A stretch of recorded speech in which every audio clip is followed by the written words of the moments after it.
Machiavelli didn't need whips. He didn't need blades. He didn't need dark dungeons or blood.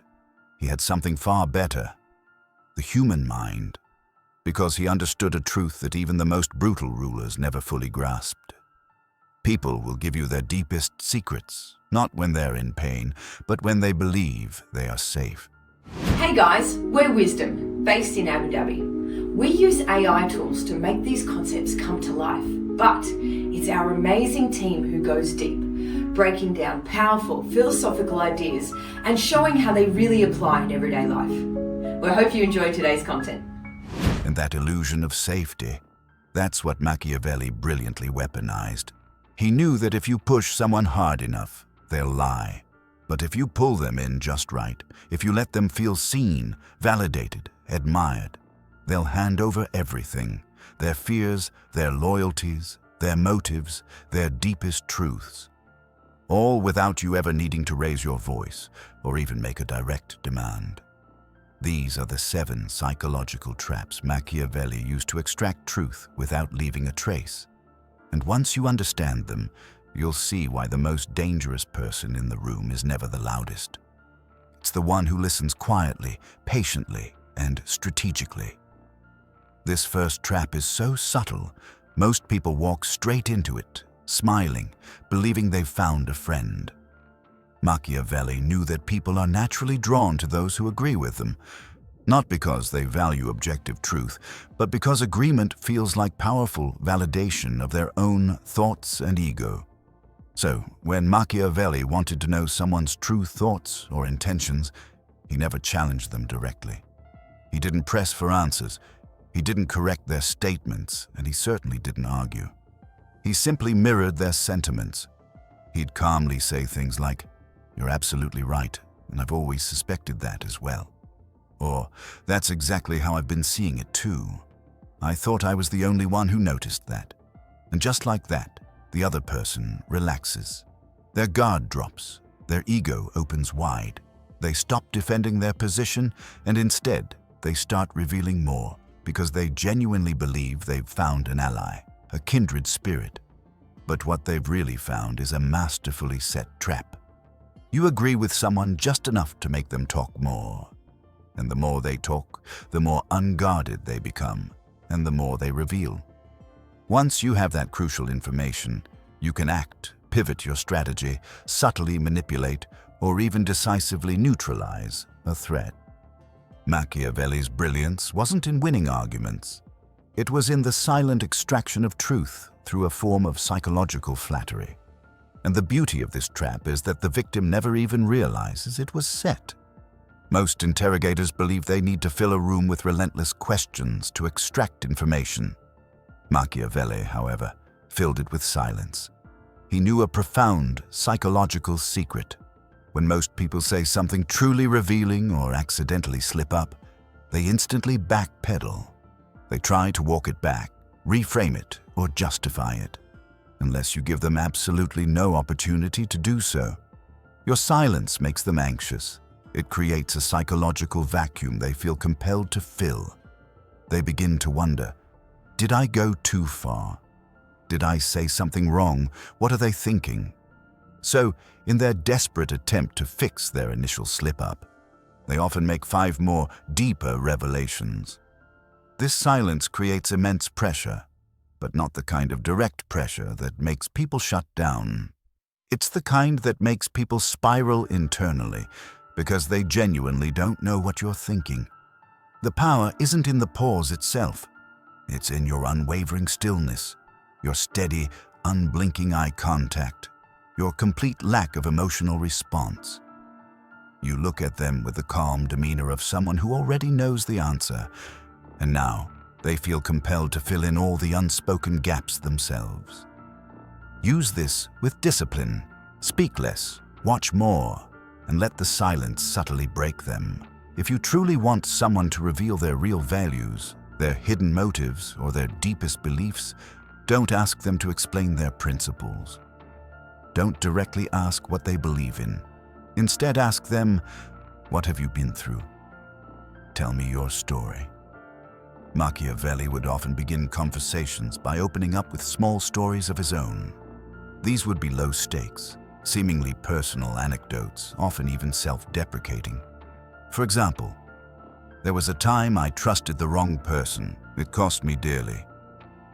Or, "I remember when I was in a situation just like that." Or, "I've made that mistake before, and it really cost me." This approach disarmed people. It instantly made them feel like this was a moment of equal sharing, a genuine human connection.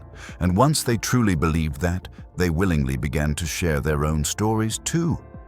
And in those narratives, unguarded, emotional, spontaneous, they inadvertently revealed what no direct question ever could: who they genuinely fear, who they deeply admire, who they silently resent, who they secretly blame, and most importantly, who they ultimately serve. Because stories are where truth hides, and most people, when offered the psychological stage to feel heard, will expose themselves entirely just for that fleeting sense of validation.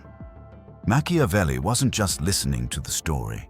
He was tracking subtle patterns, watching fleeting expressions, reading precise word choices, dissecting unspoken allegiances, all while the other person genuinely thought they were bonding. This is one of the coldest and most brilliant traps in Machiavelli's arsenal. He would fake vulnerability to test another's boundaries and extract their truth. He might confess a sin that isn't real, a minor indiscretion, a fabricated betrayal, or a subtle, feigned doubt about his own capabilities. Why this counterintuitive move? Because when you genuinely confess something dark or vulnerable about yourself, people instinctively feel safe revealing their own darkness. They match your energy. They'll respond, "You too." "Oh, I thought it was just me." And then they spill their own genuine secrets. But here's the devastating twist. Your confession was a decoy. Theirs was real, spontaneous, and utterly unguarded. And now you own the entire exchange.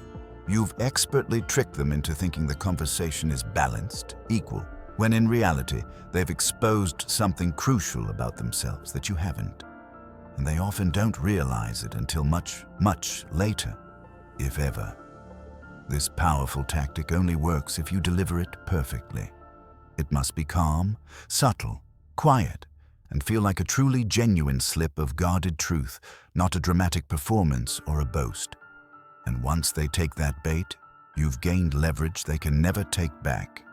These first 4 traps don't rely on your existing status. They don't require overt power. They don't even require exceptional intelligence.